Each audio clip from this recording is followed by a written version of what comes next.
Hey guys, Mr. BXRP here, and welcome back. Today is September 10th of 2020, and I'm just looking at the fiat leak, watching it happen, and just it's kind of a mesmerizing thing to look at. But let's jump right into it. Let's look at the market. So Bitcoin's at 10,380, Ethereum's at $371, Tether's holding at $1. And XRP is at 0.246 cents, so just over 24.5 cents. The market cap has edged up to almost 342 billion, so we are moving in the right direction, so that's good news. Okay, first thing I want to do is I want to do a correction. So my correction is, yesterday in my video I misspoke, and I'm going to play it, and then I'm going to explain to you what I said wrong, so hang in there with me. That Spark is giving away XRP, but let me just tell you this, and I'm going to get my calculator out. If there's 45 billion XRP and 12% of the people don't participate, that's over 5 billion XRP that that may get burned or may get shared. Okay, I meant to say Spark tokens, guys. So there are going to be 45 billion Spark tokens available to people. I didn't mean to say XRP. So a couple of people pointed that out in the comment section of my video, and I thank them for doing it. I did want to clarify.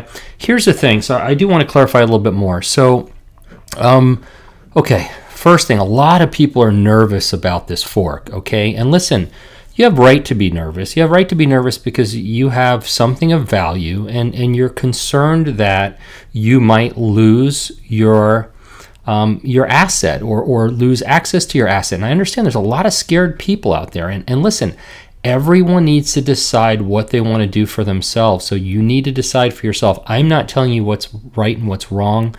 I tried to find a fork explainer video, and I couldn't find one that wasn't too technical.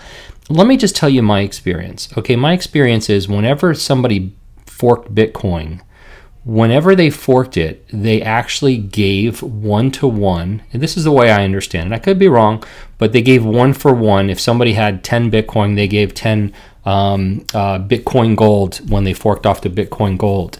It's just that's how forks are done. People are suspicious because they want to know why are they getting something for free.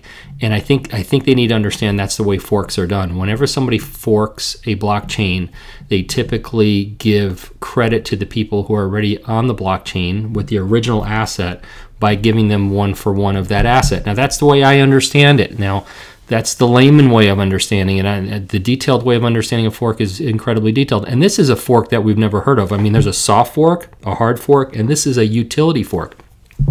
I can't even find information on utility forks, guys. So, but to the people who are saying, well, why would they give us something for free? Because that's the way forks are done. Okay. Now, for the other people that are saying that, hey, they just want to know who owns what XRP. Well, you know, I thought that too, but the truth is, it's still on the ledger, right? So they're not going to have any more or less information than they had before. I mean, if you moved it from one exchange to the other, that doesn't change the information that they have about you because each exchange has the same information about you. So I don't know that that's the case. Now, do I think there's more involved with Spark token than we understand? Yes. I think we understand hardly any of it. Okay, I mean, I don't understand a lot of it. I have a lot of questions about it. But anyway, listen, I don't want you guys to make any decisions based on what I say. It's 90 days out, guys. I haven't decided what I'm going to do. I'm not doing any ledger videos on how to do it on your ledger. They're already out there. I'm not doing them. I'm not technical enough to do that stuff. I'm not going to put anybody in a position to do something wrong. But I will tell you, the Working Money channel recently did a video, I think it was last week, on how to do it on your ledger if you want to do it on your ledger. I am still waiting for more information. We got 90 days. So don't worry about it. Just sit back and chill out and let's see. Now, here's the other thing. For everyone that thinks it's a scam, you don't see Ripple jumping out and saying, hey, don't partake in this Spark thing. It's a scam. In fact, they funded Spark because it's funded through Coil, and Coil is funded by Ripple, so it's certainly not a scam. But having said that, I also don't see Ripple talking about it, and I don't see David Schwartz talking about it on Twitter and clarifying things. So far, I haven't seen anyone from Ripple get involved. Now, what I think about that is I think that part of this whole Flare Network Spark token is to also prove that the XRP ledger is decentralized and that the Ripple people aren't controlling it, because look, somebody just forked it. Okay, so I think there's some strategy involved here. I think there's a lot of reasons why this is happening. I don't have all the answers. I'm learning like you guys are, so I just wanted to share that with you. I wanted to correct the record of where I went wrong yesterday. And also when I was talking about the poll, and I said, I think it was 12% of people, and I think it might be 14% of people now are going to accumulate more. And somebody made a good point, because I said, well, if you're going to accumulate more, why not just buy more XRP? And the point was, you know, if they're very inexpensive, you can get a whole lot more if you just accumulate them after the fact. And I think that's a good point. So for somebody that wants to accumulate more, I certainly think that they're going to cost less than XRP for sure. I mean, we don't know what these things are going to be valued at by the time they hit the exchange. I don't know how long it's going to take from the time that they do the snapshot before we see them on an exchange. Is it going to be that day? Is it going to be a couple days? Is it going to be a week? What's the value going to be? Sometimes you see these coins come on these exchanges and they're 0.0002 cents. You just don't know. So we won't know until it happens. Now, here's one thing I am convinced of. I'm convinced that a large portion of people are not going to claim their coins. I think it's going to be huge. I think it's going to be, I'm going to guess right now, 20% or higher. That's just what I think. I could be wrong, but that's what I think. Okay, so wanted to do that correction, and we are moving on. And I know Spark, I talk about Spark a lot because it's on everyone's mind. So I think we're going to be talking about it a lot for the next 90 days, guys. Okay, this was from CoinDesk. Ripple has disputed YouTube's claim it knew nothing about XRP giveaway scams, saying it alerted the video platform hundreds of times. Listen, you know, we've all seen these scammy, you know, YouTube commercials and videos on YouTube, and YouTube is trying to say they didn't know anything about it, and Ripple's saying, yeah, you did. So, you know, this fight is happening in court and it's taking place, and I think it's going to get fixed. I think it's absolutely going to get fixed. Okay. This was posted underneath my video from yesterday, and this was posted by @KittyJuju and on Twitter. And here's the response she got from Coinbase about Spark. So here's the updated Coinbase response. At this time, Coinbase has made no public decision or announcement regarding support for this currency. We work to ensure our customers benefit as much as possible from hard forks and airdrops. But if you want to guarantee you receive the new currency that corresponds to your existing balances, it would be necessary to withdraw the corresponding funds to an external wallet that has already announced plans to support the new currency, or where you hold your own private keys before the event occurs. If the fork has already happened and Coinbase has not announced support for the new currency, it will not be possible to retrieve the forked asset for both customers and Coinbase itself, as the infrastructure has not been built for this. For the most up-to-date information about the sport, blah, blah, blah. Okay, so still Coinbase is not stepping up. They haven't said if they're going to do it or not. Guys, here's what I think. Coinbase is getting ready to go public. They don't need the negative vibe out in the world, people being upset with them, and there's going to be a lot of people upset with them. I think they're going to have to cooperate, and they're going to have to partake in the Spark drop. I'm not saying they are, but I think they're going to have to, because if they're going to go public, they can't afford any bad press right now, and they are chomping at the bit to go public. All right, so this was posted at Draco and on Twitter, and he had tagged me in this. As a customer of Coinbase for many years, I hope and encourage Coinbase to participate in the Spark token from Flare Networks. I would even pay a fee out of my airdrop for Coinbase to do this. Seems like a good idea. And they tagged a bunch of YouTubers. Listen, I don't want to pay anything. Okay, for years, Coinbase has taken airdrops and not given it to their clients. I mean, I can't believe it hasn't been a bigger issue in the past. There haven't been class action suits. I mean, so I don't want to pay anything. But I do want my Spark tokens, and for whatever I do carry in the Coinbase vault, I would love to get it there. I don't want to have to move it. So they should give it to us, and we shouldn't have to ask. Okay, Brian Brooks posted this from the OCC. Fintech firms are giving banking the jolt of innovation it needs, but they'll be more stable, fair, and efficient if they're nationally chartered, okay? We're expecting a bunch of commentary from Brian Brooks in the next couple of weeks about digital assets, and hopefully we're going to get a whole regulatory sandbox about them, and we're going to know what is what's classified as what, and we're going to get a lot of information moving forward, and it's going to be very good for the space. Okay, so there's a lot of stuff going on with regulations, and we're going to go into some more regulations in just a bit. But first, Michael Arrington had posted this. At some point, I made this Brad Garlinghouse contact image on my phone. I love it so much. Anybody know where it came from? It's just hilarious, and it came from this video that I think you guys have probably all seen. It's just funny stuff. I mean, Brad must hate this, but it is funny. Okay, from I Am Legion. This is the guy from Santander. I want to play this again because if you haven't heard this, you need to hear it. And if you haven't heard, and if you have heard it, you need to hear it again. Okay, so hang in there. Of central bank money. So we at Banco Santander and 15 other financial institutions, Credit Suisse, UBS in Switzerland, KBC, ING, Commerzbank, Santander, Eurozone, Barclays, Lloyds, Pounds, Bank of New York, Mellon, State Street, Nasdaq, Dollars, CIBC, Canadian Dollars, MUFG, Mizuho, SMBC, Japanese Yen. 15 banks have been working on creating central bank digital currency as a consortium for the last 3.5 years. I've been working on this for 3.5 years. Quietly, the central banks had said to us, shh, say nothing. And then our friends at Facebook announced Libra, and all of a sudden, thank you, by the way, because we were allowed to talk about what we've been doing. Quietly, they're building digital assets, and they were told not to say anything.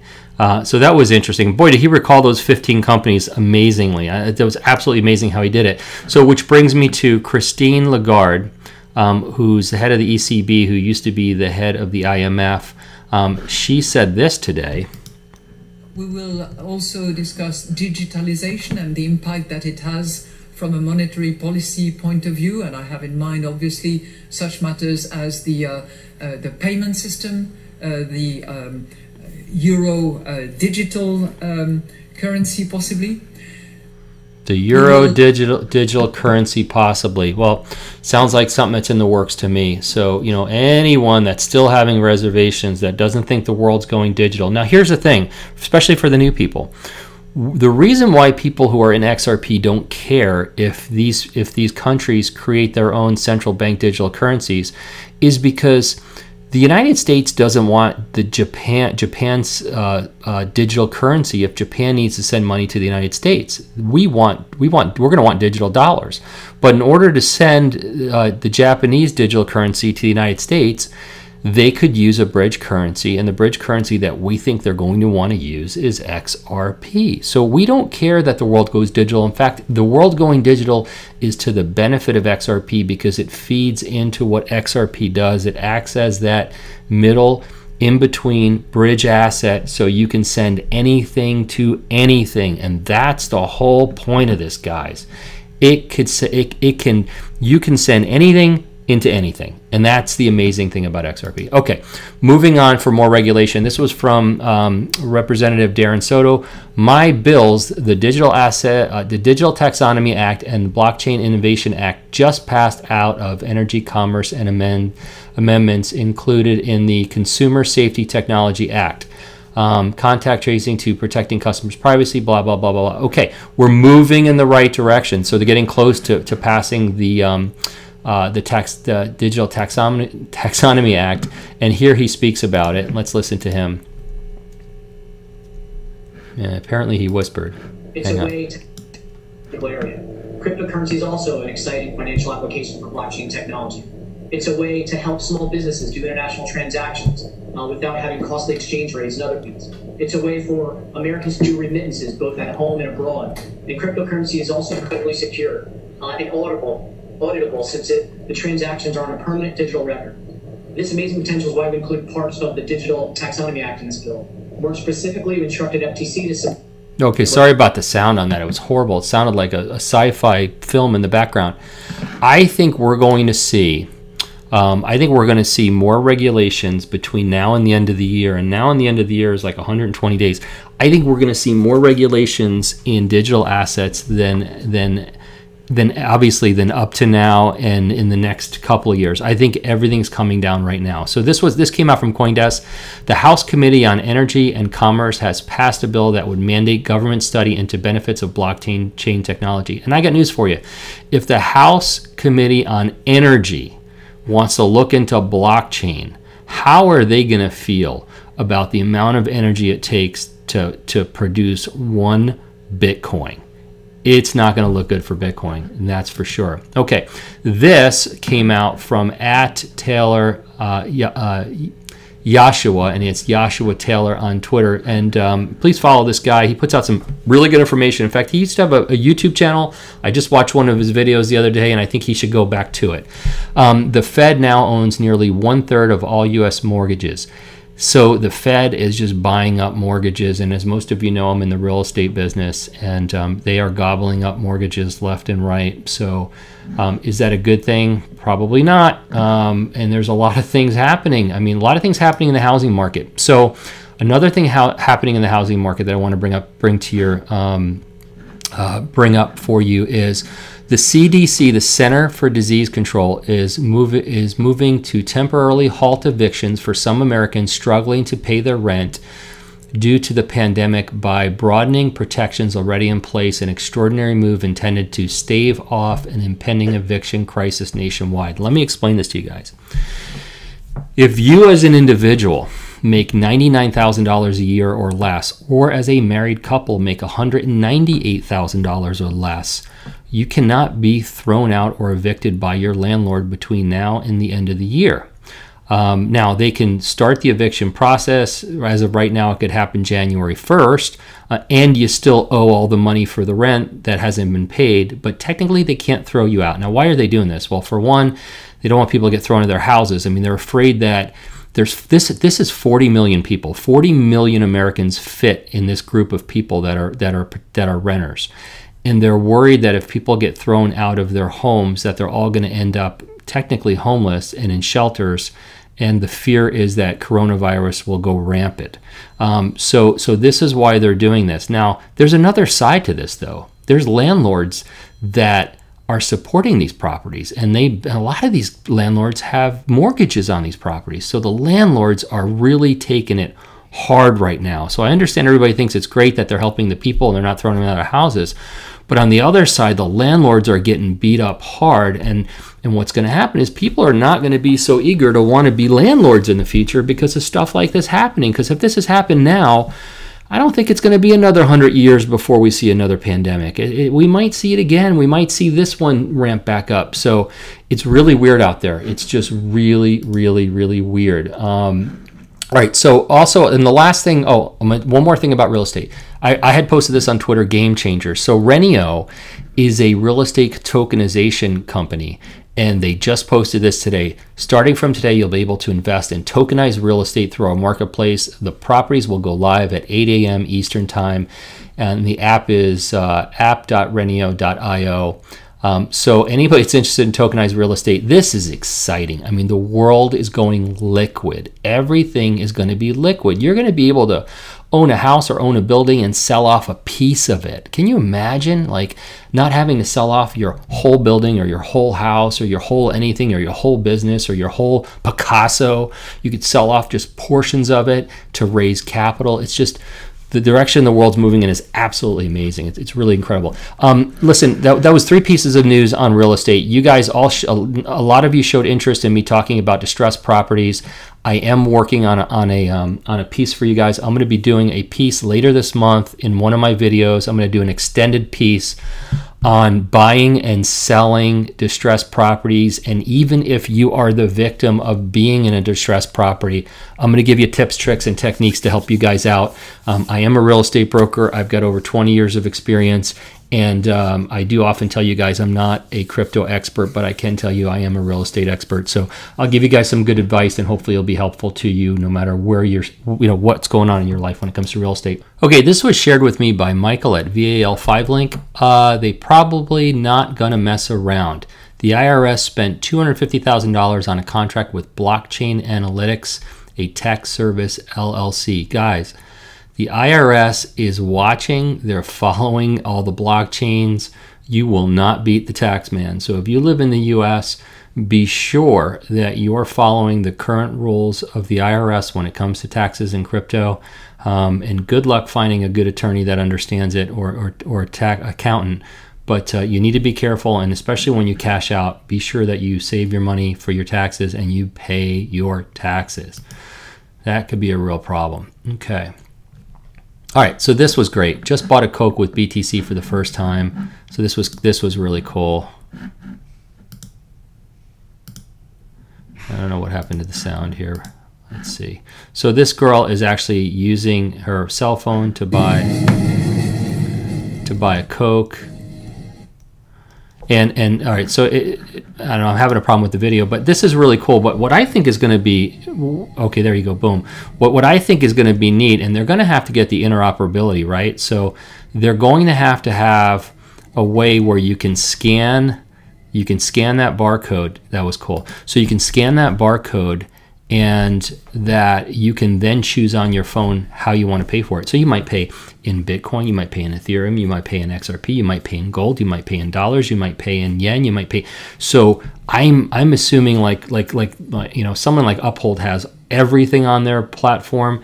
They may have and I don't know they're going to do this, but somebody like them may have a payment service someday to where you could pay for a Coke in gold. Like, how cool would that be? And I'm sure they're all going to be that way. I don't know who's going to be the first to do it, but that if you can get that one little scan and then have it pop up on your phone and then pick what you want to pay with, I think that's going to be the game changer, and that's where we're moving toward. I mean, that's where we're heading, guys. Okay, so this was posted by XRP, who's at PeteVod on Twitter, and it was about Wirex. And essentially, he got a letter from Wirex that said, important information about your Wirex account. We've made some changes to your account.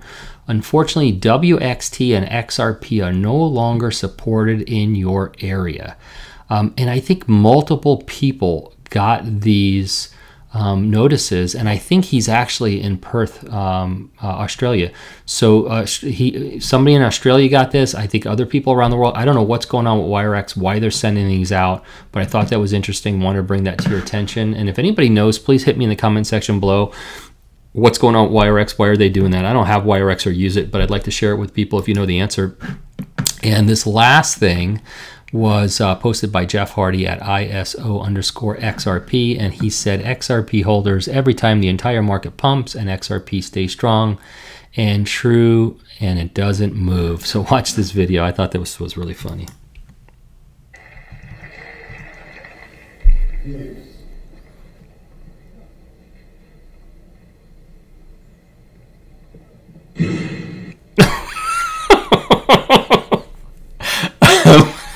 Oh my god, that was absolutely hilarious. You guys, I know you guys are gonna want to see that again. You guys are gonna want to see that again.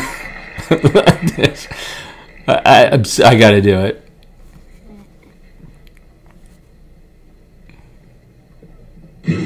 Oh my god, I'm sorry. You know, I'm the type of person that I hate it when people post videos of people getting hurt on Twitter, because it irks me. This kid obviously didn't get hurt, but it is just so funny. So I'm sorry. It's hilarious. I'm not a financial advisor. I'm not an accountant. I am not a fork expert, and I'm not a crypto expert. These are my opinions only. Don't make any financial decisions based on anything I say. Please like and subscribe. And guys, listen, you guys have been liking my videos like crazy, and I will tell you, for every person who likes my video, probably 3 or 4 more people watch it, because YouTube shows it to that many more people. So by liking my video, you're really doing me a huge favor. So I ask that if you do it, that would be great. Also, you can hit the bell if you want to be notified when new videos come out. Share my videos with people you might think appreciate them. Everyone have a fantastic day. Bye-bye.